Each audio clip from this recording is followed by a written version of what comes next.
آخر شب یه صدایی از اون بر میاد حالا سرشو بگیر برو. لباسامو در آوردم و لخت رفتم تو. چند وقت بعد یه دفعه زنه حامله میشه. اگه یه خمیر دندون بیاد به اسم غلام علی گرفتم و زدم دم کونش ولش کردم.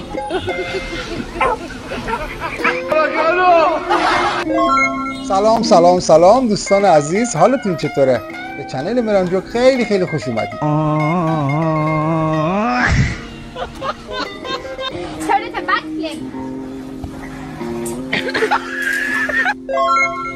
بچه از باباش میپرسه تورم چیه؟ پدره میگه بابا بزرگ منو با 8 تومن ختنه کردن، بابای منو با 80 تومن، منو با 800 تومن، دورم با 8 میلیون. حالا سرشو بگیر برو، تورم میاد دستت.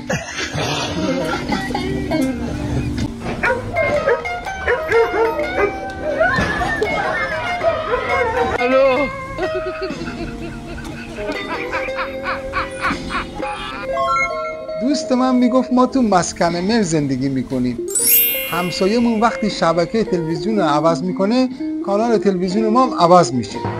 آخر شب یه صدایی از اون بر میاد که وا ویلا.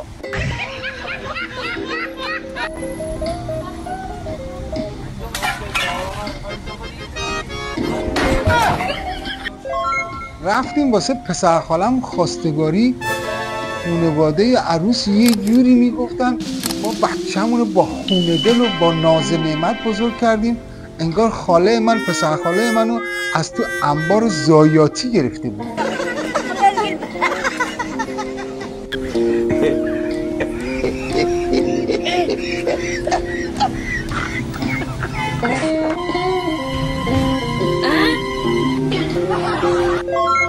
راننده کامیون تو جاده داشت میرفت، دید سردر یه رستوران نوشته هر چی اینجا بخوری ما پولشو از 90 میگیریم.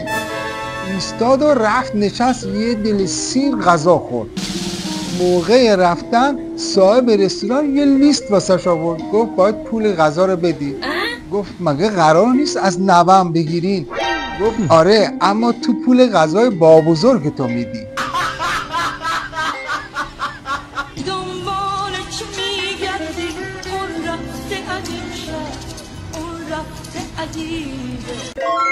پسره میگفت از بچگی دختر خالم رو دوست داشتم.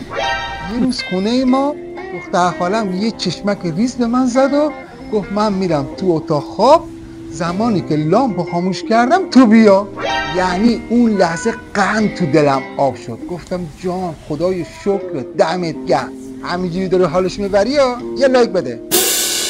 وقتی لامپ خاموش شد لباسامو در آوردم و لخت رفتم تو. یهو لامپ روشن شد، دیدم کل فامیل و خانواده اونجا با کیک تولد نشسته، همشون به من میگن تولدت مبارک.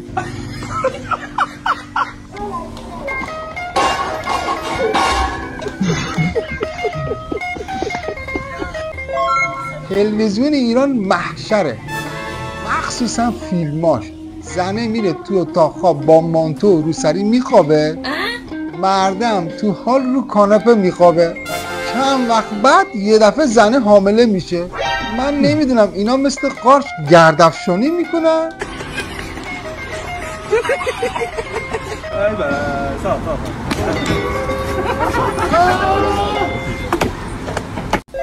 ما مردا خیلی بدبختیم، زندگی مال زناست. هرچی تو دنیا چیز خوبه مال زنا. مثلا به دریا نگاه میکنی یا مروارید، صدف، ماهی، خود دریا. به آسمون نگاه میکنی، خورشید، ماه، ستاره.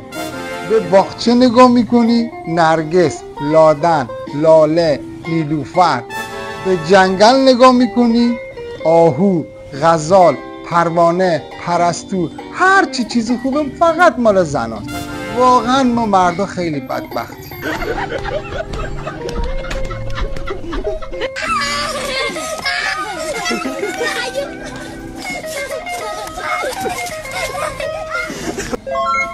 موقع اخبار این اخبارگو یه جوری میگه بسم الله الرحمن الرحیم که انگار میخواد همه خبرها رو که بگه راسته.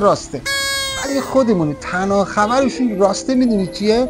اوقات شرعی فردا 25 مهر اذان صبح به وقت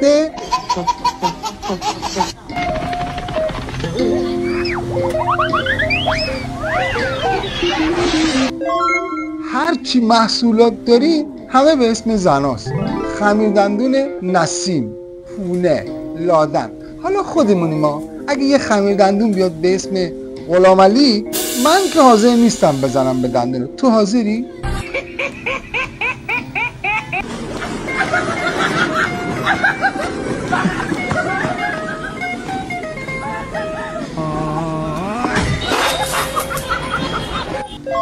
یه خاطره باحال بگم. ما 5 تا هم خدمتی بودیم بچه یه شهر.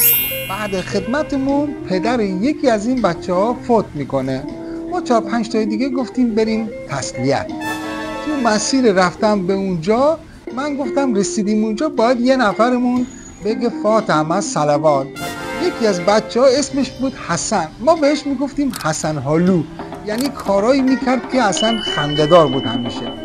خلاصه حسن گفت من میگم. گفتم حسن پس یکم اینجا تمرین کن که رفتیم اونجا یه وقتی توپق نزنی. و گفت باش. رسیدیم مراسم، شلوغ هم بود. یکی داشت اونجا قرآن میخوند. ما رفتیم یا الله یا الله. به هر حال چون غریبه بودیم گفتم بیا بالا. ما رفتیم بالا کرسی نشستیم. و حسن گفتم حسن بگو. گفت باشه. حسن هم خیلی همچین با قدرت به جای اینکه بگه فاتحه مثلا یه دفعه بلند شد گفت سلام علیکم. یه دفعه کل مجلس افتاد خنده. اون مردم داشت قرآن میخوند پشت میکروفون پخ خنده. یعنی آبروی احترام ما رفت تو مراسم. شوف لحظة شوف بسم الله عليك.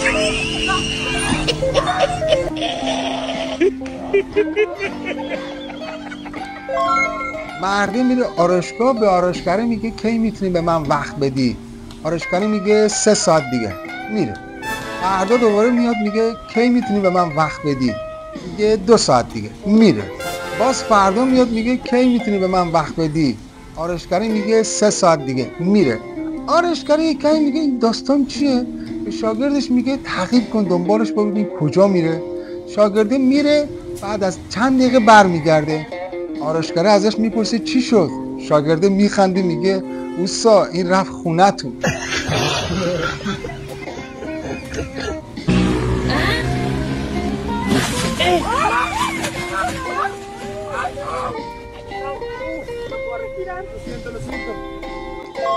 یکی از دوستام تعریف میکرد که خونه بابام تو روستاه، وسط تابستون ما از سر کار اومدیم خونه کمی استراحت کنیم. یه خروس داشتیم. این خروس عد همون ساعت 1 یا 2 بعد که ما میخواستیم استراحت کنیم میومد سر سکو همچین بالاشو به هم میزد و نفس میگرفت و میخون. یه روز 2 روز دیدیم دیگه نمیشه. به داداشم گفتم بیا این خروس بگیریم. داداشم گفت واسه چی؟ گفت بیا بگیریم. به هر حال دویدیم دنبالشو اینو گرفتیم.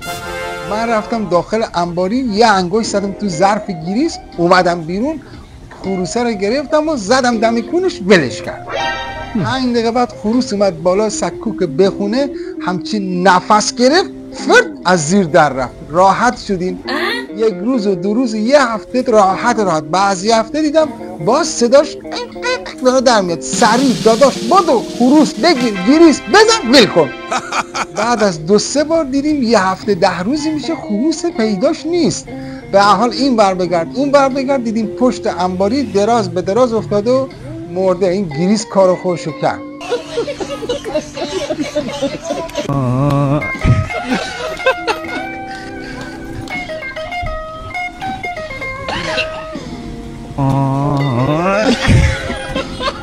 ممنونم که ویدیو من تماشا کردید. لایک و کامنت و سابسکرایب یادتون نره.